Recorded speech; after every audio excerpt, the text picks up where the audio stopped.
qual o seu custo de produção? E aqui eu já te falo que se você não tem esse número na cabeça de bate-pronto, você não tem um problema de preço, você tem um problema de controle. Porque sem esse número, especificamente, você não negocia, você só aceita o preço que te oferecem.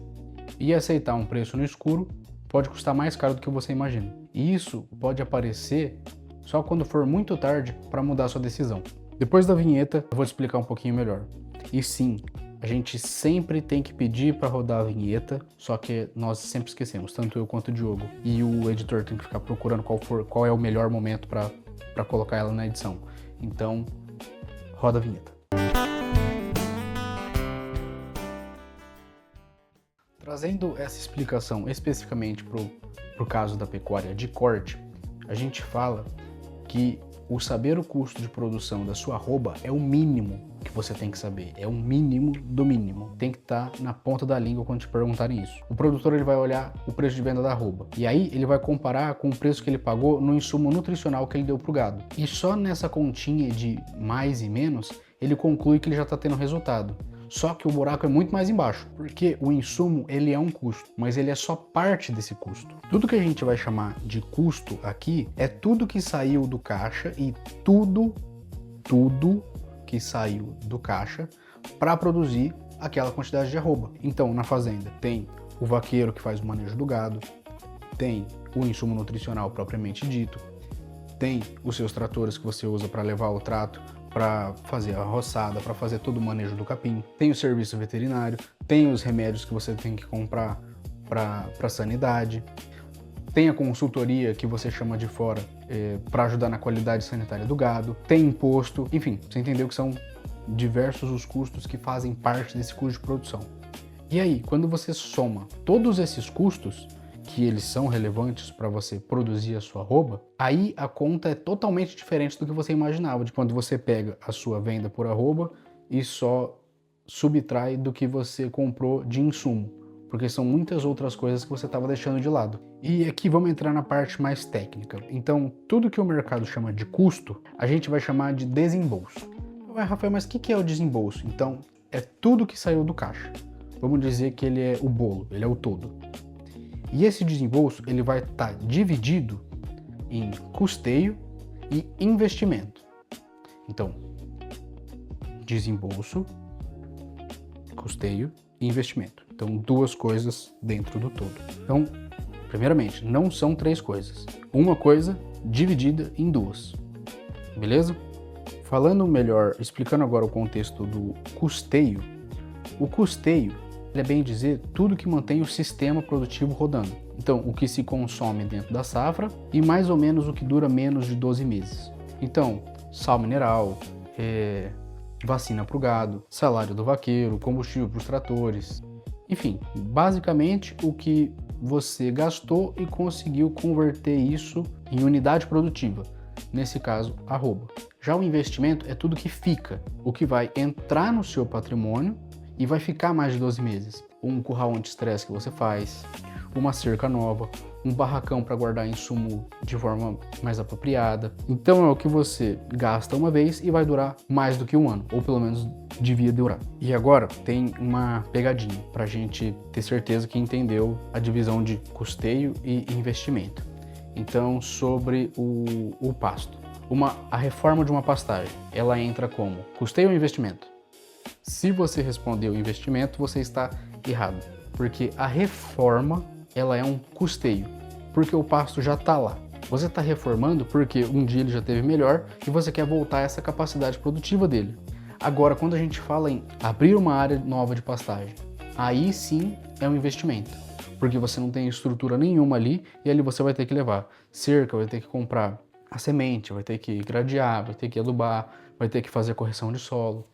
Deu para entender a diferença? Então são nesses detalhes que a gente tem que ficar atento, porque no caso da pastagem, ela seria um centro de custo, mas com duas divisões diferentes. E agora você deve estar se perguntando, pô Rafael, tá bom, mas por que isso é tão relevante, separar custeio de investimento? Vamos dar um exemplo que você fez um curral novo.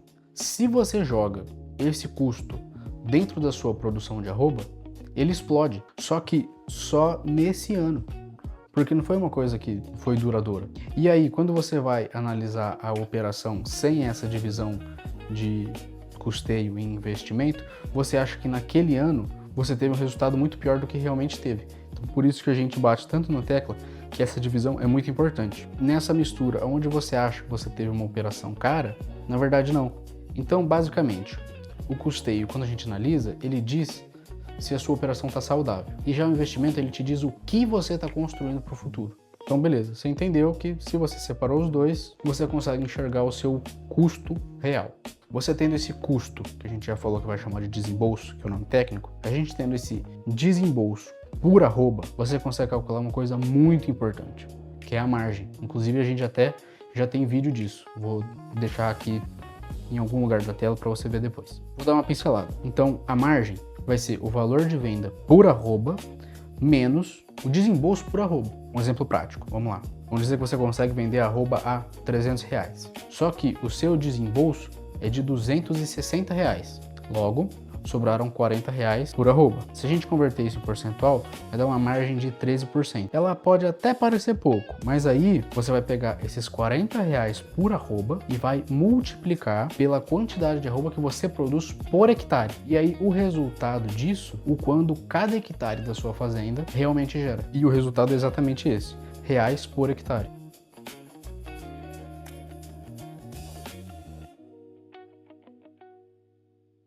A gente padronizando esse resultado, a gente consegue comparar diferentes fazendas de diferentes tamanhos e de diferentes tipos de produção para o mesmo tipo de resultado. Porque em si, se você só analisar o tamanho do rebanho, isso não quer dizer nada. Agora, o quanto o hectare está rendendo, aí sim é uma boa parametrização para a gente saber se o resultado está sendo legal ou não. E com esse resultado na mão, você consegue identificar se você está operando bem ou se você está só operando. Beleza, eu te falei como calcular a margem. Então agora eu vou te dar o passo a passo para você saber se essa margem está boa para você ou não. Outro exemplo prático. Então, beleza, te falei como calcular a margem. Só que agora eu vou dar o passo a passo para você saber se a sua margem está sendo boa ou não, tá? E como que a gente vai calcular isso. Então, são 4 passos. O primeiro é somar todo o seu desembolso. Lembra de dividir desembolso em custeio e investimento. Então, você vai pegar tudo que saiu do seu caixa, com essa divisão feita. E nessa conta, você não vai incluir, você vai tirar dessa conta tudo que você comprou de gado, afinal, se você está comprando de fora, não é parte da sua produção em arroba. E também vai tirar a parte de financiamento, porque isso pode até ajudar no ciclo, mas também veio de fora, você não gerou, então ele não é da operação, beleza? Segundo passo, a gente vai calcular as arrobas produzidas. E presta atenção, estou falando de arroba produzida, não vendida. E a conta é o estoque final em arroba da sua fazenda, menos o estoque inicial, menos o que entrou e mais o que saiu.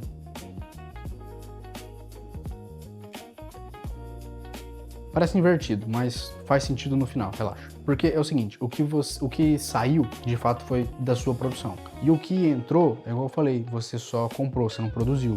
Então, não faz parte da conta. E aí, quando você calcula esse número, você tem o que a sua fazenda produziu em arroba durante a safra.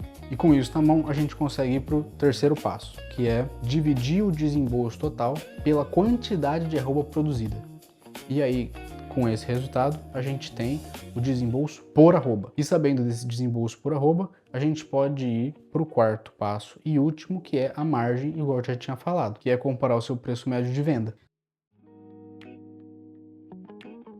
Se você fizer isso uma vez, eu tenho certeza que você nunca mais vai querer vender gado sem fazer essa análise antes. Porque o que muda quando você sabe disso? Muda que você para de vender com o preço oferecido pelo mercado e você passa a saber qual é o mínimo que precisa ser vendido. Tem uma grande diferença nisso, né? Com isso também, você para de comprar um insumo só pelo custo dele e você passa a querer entender qual é o impacto desse insumo no custo da sua arroba produzida. Você para de comparar a sua fazenda com a do vizinho que tem um rebanho maior. No meio disso tudo, a decisão, ela muda a natureza dela. Ela vai deixar de ser uma sensação e passa a ser um critério. E aqui eu vou voltar a falar. O custo por arroba, ele não é um indicador avançado. Ele é um indicador mínimo que o pecuarista tem que ter na mão. Ele é o ponto de partida para qualquer análise séria que vai ser feita dentro da propriedade. Porque quem não sabe desse número, ele não está gerindo. Ele está só torcendo para o mercado ter um preço legal.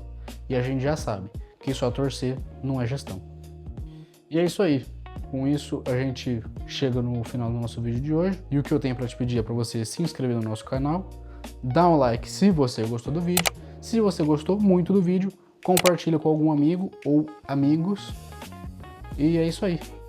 Toda semana a gente tá trazendo informações novas.